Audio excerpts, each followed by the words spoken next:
Para pendengar yang kami hormati, selamat berjumpa kembali dengan RBM, Reform Broadcasting Ministry, dari Sekolah Tinggi Teologi Reform Injili, Reform Indonesia, yang berkampuskan di Kemang Utara 9. Dan kita bersyukur kepada Tuhan bahwa kita masih boleh terus-menerus melakukan pelayanan melalui radio ini.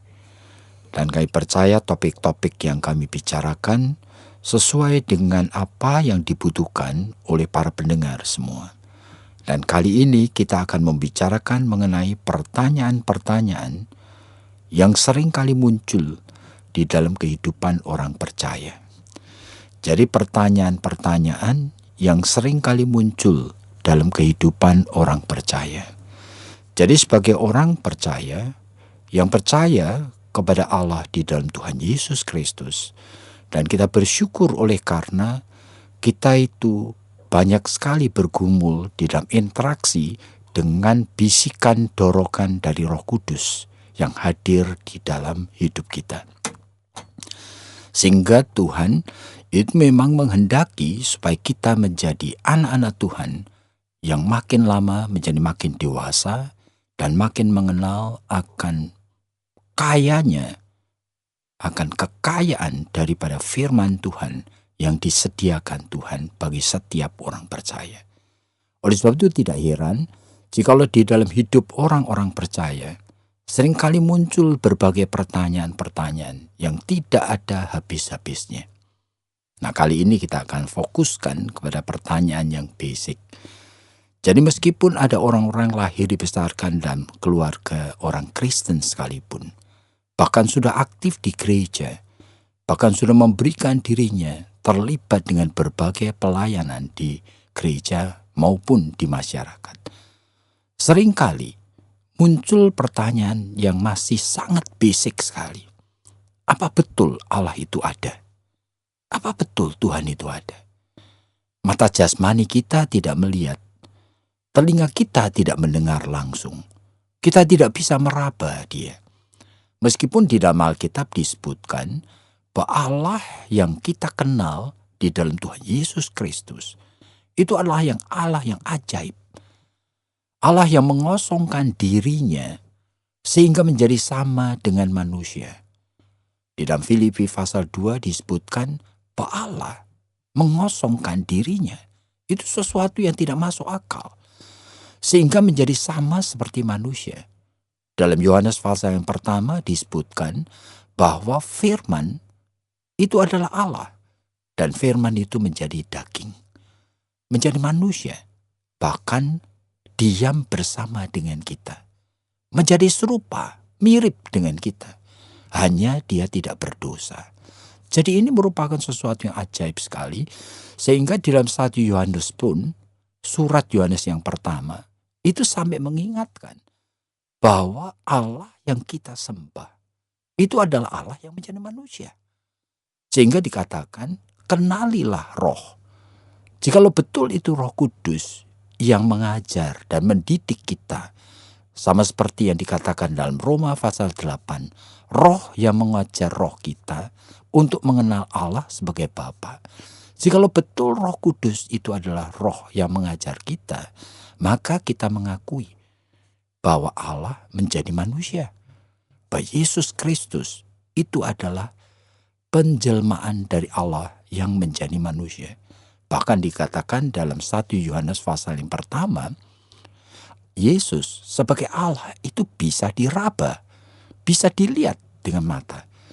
Makanya seluruh penulis dari Alkitab Perjanjian Baru itu sebagian besar itu adalah mereka yang menjadi saksi mata, yang langsung punya pengalaman. Bahkan Paulus yang belum pernah tadinya bertemu dengan Tuhan Yesus, diberikan kesempatan untuk punya pengalaman melihat dengan mata jasmani kehadiran Yesus. Itu ada dalam Kisah Rasul-Rasul pasalnya yang ke-9. Pada saat Paulus menganiaya anak-anak Tuhan. Dan di sana kemudian dalam perjalanan dia pergi ke Damsyik. Dan saat itu dia jatuh dari kuda oleh karena cahaya dari surga. Dan mendengar suara, kenapa engkau menganiaya aku? Dan saat itulah untuk pertama kalinya Paulus baru menyadari bahwa Yesus itu betul adalah Allah yang menjadi manusia. Jadi sebenarnya ini pertanyaan merupakan suatu pertanyaan yang harus kita waspadai. Apa betul engkau ada? Oleh karena sebetulnya pertanyaan ini kalau lahir hanya dari keinginan hati manusia untuk mendapatkan bukti sekarang ini yang bisa kita lihat dan kita dengar atau kita raba, maka pertanyaan ini bisa menjadi pertanyaan yang keliru.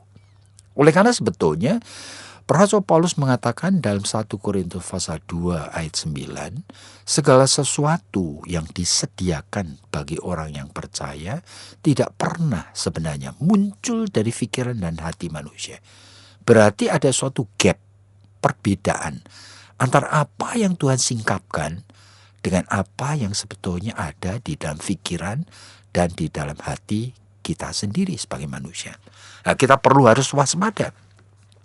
Pertanyaan ini, apakah betul engkau ada? Seharusnya itu lahir dari kerinduan. Kerinduan untuk mencari, kerinduan untuk bertemu di dalam pengalaman-pengalaman rohani. Jadi ini bukan suatu kebutuhan untuk membuktikan secara jasmani. Tetapi ini adalah kerinduan orang percaya yang terus-menerus ingin mencari pengenalan secara imani, pengalaman-pengalaman rohani. Jadi ini menjadi penting sekali, menjadi bagian daripada kehidupan di mana setiap orang percaya itu selalu ada di dalam suatu proses namanya. Nah, proses, di tengah proses itu kita disebutkan kita already but not yet. Kita sudah tetapi juga belum. Itu artinya kita sudah diselamatkan, kita sudah mengenal Dia, kita sudah diikatkan dengan kasih setianya. Tapi pada saat yang sama, kita mempunyai jiwa yang terus-menerus haus, sehingga seolah-olah belum terpuaskan sampai selesai. Jadi pertanyaan orang percaya mengenai apakah engkau betul ada, itu seharusnya lahir dari kerinduan rohani dari setiap orang percaya. Dan itulah menjadi basic dari kehidupannya setiap hari. Baik kehidupan dalam keluarga, hubungan dengan suami, istri, dan anak-anak, di dalam pekerjaan, oleh karena dan sebagainya. Oleh karena pertanyaan itulah, pertanyaan yang menjadi dasar dari apa yang menjadi pengharapan orang percaya. Jadi Ibrani pasal yang ke-11 mengatakan bahwa iman itu dasar dari apa segala sesuatu yang kita harapkan. Jadi dasarnya memang kita merindukan Dia, merindukan Allah. Dan itulah sebabnya seluruh pekerjaan yang kita lakukan sebetulnya itu bagian daripada manifestasi bahwa di tengah kerinduan itu kita ingin menyenangkan Dia. Kita ingin mengasihi Dia. Jadi kita sekarang akan dengar apa yang Ibu Esther mau katakan mengenai pertanyaan yang pertama ini. Judul daripada pembicaraan kita itu adalah, apakah pertanyaan dari banyak orang Kristen ya, apakah betul Allah itu ada? Nah, kenapa kok tadi Bapak mengatakan ini sebetulnya bisa pertanyaan ini bisa menjadi keliru kalau tidak diwaspadai? Nah, apakah yang dimaksudkan itu adalah kalau kita itu cuma kepingin tahu, cuma kepingin lihat, kita itu cuma kepingin meraba, mungkin mendengar secara atau melalui indera kita ini, itu yang keliru, atau sebetulnya keinginan itu sendiri keliru. Kalau keinginan itu bukan didasarkan atas sebetulnya seperti apa sih yang Tuhan itu mau di dalam hidupku? Kalau betul dia itu ada, lalu itu tuh seperti apa? Atau sebetulnya pertanyaannya lebih kepada kalau betul saya itu beriman, itu apakah iman itu kepada Alkitab atau kepada apa yang menunjukkan bahwa memang Allah itu ada? Bagaimana itu? Sebetulnya ini dua pertanyaan yang Ibu katakan. Yang pertama mengulang apa yang tadi saya sudah bicarakan, yaitu memang saya ada menyebutkan kalau kebutuhan kita di belakang pertanyaan ini, apakah Allah itu betul ada? Atau kebutuhannya itu adalah oleh karena saya belum terpuaskan sebelum saya melihat. Nah, saya belum terpuaskan sebelum saya punya senses ini. Jadi indera yang saya miliki ini menyentuh akan objek yang bisa disentuh. Nah, itu merupakan sesuatu yang bisa keliru. Oleh karena ini kebutuhan yang sebetulnya dari anak-anak yang membutuhkan sesuatu yang konkret. Nah, kita sebetulnya mesti waspada. Oleh karena setiap anak yang sehat itu sebetulnya tumbuh makin masuk di dalam area, semakin besar dia, semakin dia mampu sebetulnya bisa merasakan, bahkan mengerti, bahkan mengakui hal-hal yang abstrak. Nah, termasuk dengan sendirinya itu Allah. Jadi kita itu perlu sekali juga waspada, sehingga yang diwaspadai adalah motivasinya. Tentu saja di dalam hidup ini kadang-kadang heran sekali oleh karena Tuhan sendiri mengatakan bahwa kepada mereka yang masih seperti anak-anak, Tuhan juga mengizinkan untuk kita ini berbicara dan berpikir seperti anak-anak. Tetapi kepada mereka yang dewasa seharusnya meninggalkan kekanak-kanakan itu. Jadi berarti yang Bapak maksudkan itu, jadi semakin kita itu dewasa secara rohani, sebetulnya kita tidak membutuhkan, begitu Pak, kira-kira Pembuktian jasmani. Secara indrawi begitu, kita nggak perlu begitu ya. Jadi kalau begitu, sebetulnya kepada setiap orang percaya, itu Tuhan itu sudah menyediakan sesuatu yang di seberang apa yang kita itu pikirkan dan apa yang kita itu bisa cerna, begitu Pak, kira-kira? Iya.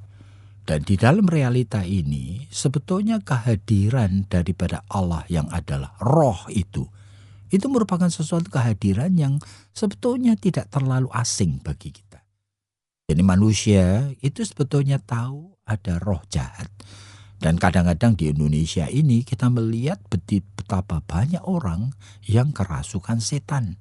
Dan kita kadang-kadang heran, roh itu apa dan ada di mana? Jadi sebetulnya berkenalan dengan hal-hal yang roh itu sebenarnya sudah merupakan sesuatu yang biasa.